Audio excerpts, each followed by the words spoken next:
What's up, everyone? Welcome into HQ Spotlight. Thanks so much for joining us. I'm Jacqueline D'Agostino alongside the one and only Rand Carthon. Rand, before we get into the NFL, we both graduated from the University of Florida. Rand requested a Go Gators to start the show. Your wish is my command, and as we say, Go Gators, my friends. Gators. Let's go. We're going to do a Gator chomp in unison.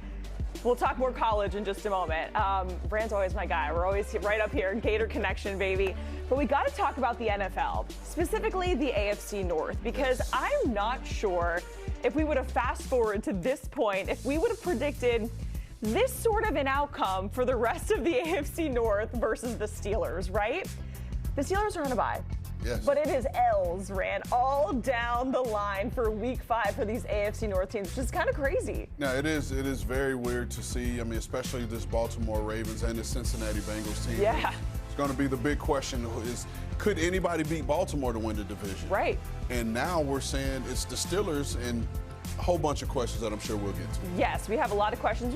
Rand, you have a lot of questions for every single one of these teams. So we're going to go through and find out what your biggest question is team by team. And we're going to start with the Baltimore Ravens because, to your point, probably one of the more shocking outcomes that we're seeing right now. They're sitting at 1-4. Yes, Lamar has been dealing with an injury, right?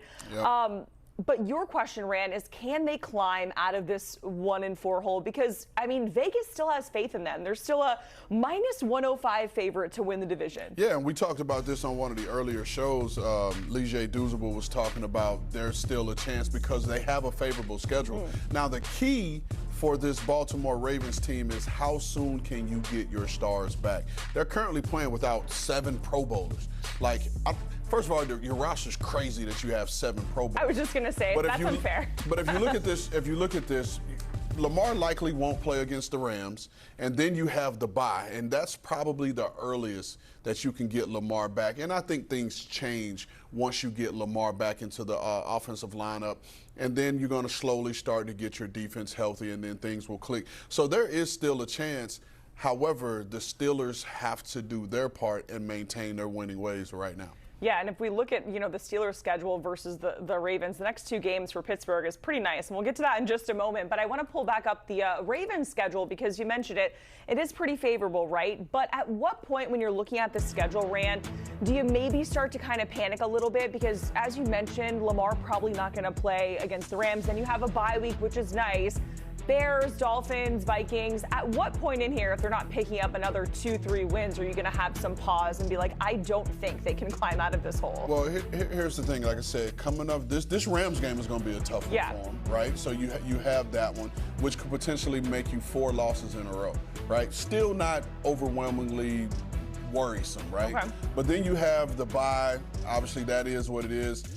If Lamar is back, you have a chance to win against the Bears, the Dolphins, the Vikings, the Browns, the Jets, the Bengals, and then things start to get interesting Week 14, where you have a Steelers matchup, a Patriots team that is coming along in a way that I don't think people are quite ready to recognize, and then the Packers game, and then that final Week 18 matchup at Pittsburgh could be for all the marbles, or at least that 7th playoff spot. So that's when I think things will pick up around Week 14. I feel like it always feels like in the AFC North, that Week 18 divisional matchup, whether it's like the Bengals or the Steelers, Ravens, not the Browns as of late, unfortunately, but it always comes down to the division in that very last moment there.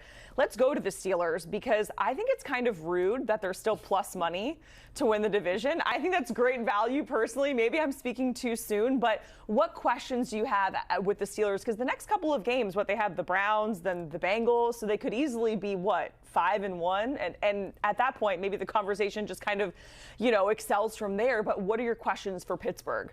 My question for Pittsburgh is, can we take advantage of this window to run away with the division? Yeah. And again, it's all dependent on Baltimore's ability to get healthy.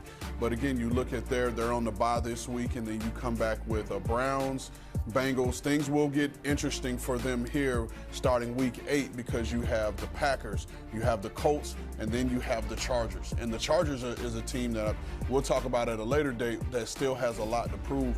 And so things pick up for them pretty quickly. But can you win these games to put even more pressure on Baltimore and put them in a position where they're chasing for the rest of the year. Yeah, so you got to make sure you take care of your business and win the games that you're supposed to win. Also, it's kind of interesting that we get not one but two Aaron Rodgers revenge games. You know, we've had it with the Jets, and now we're going to get it again with the Packers. Listen, Jacqueline, I've been saying it all year.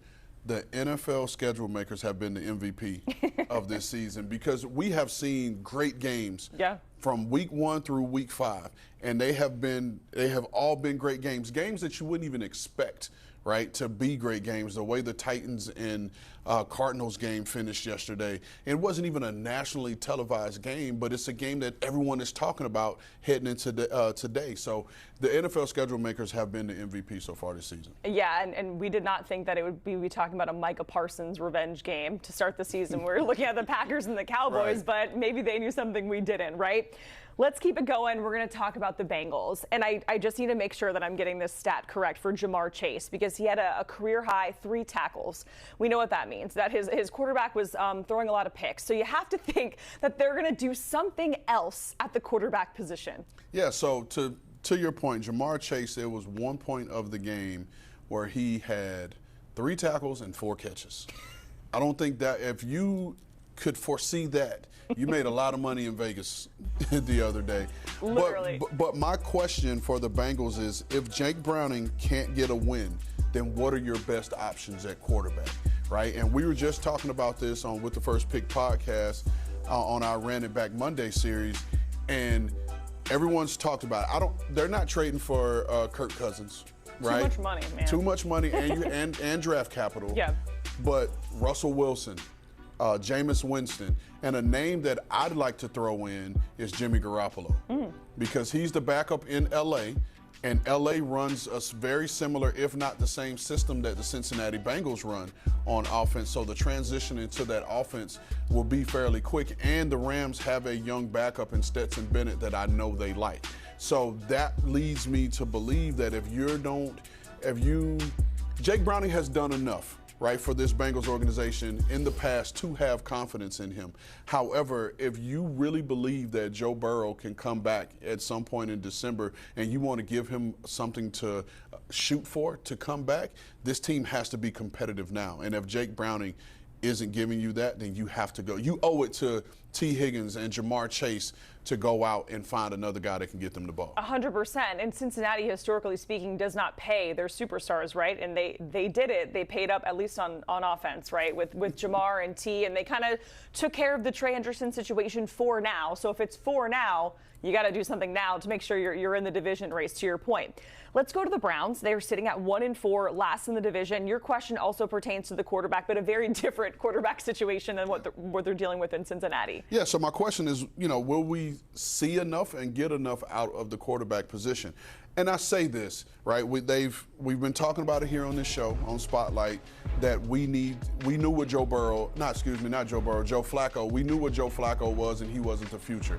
So now you turn to Kenny Pickett, and Kevin Stefanski did a nice job of managing Dillon Gabriel. There's so many, it's hard to keep track. To your point. I'm thinking about that jersey with all 40 names on there, but he did a nice job of managing Dillon Gabriel and putting him in advantageous situations for him and who he is as a quarterback.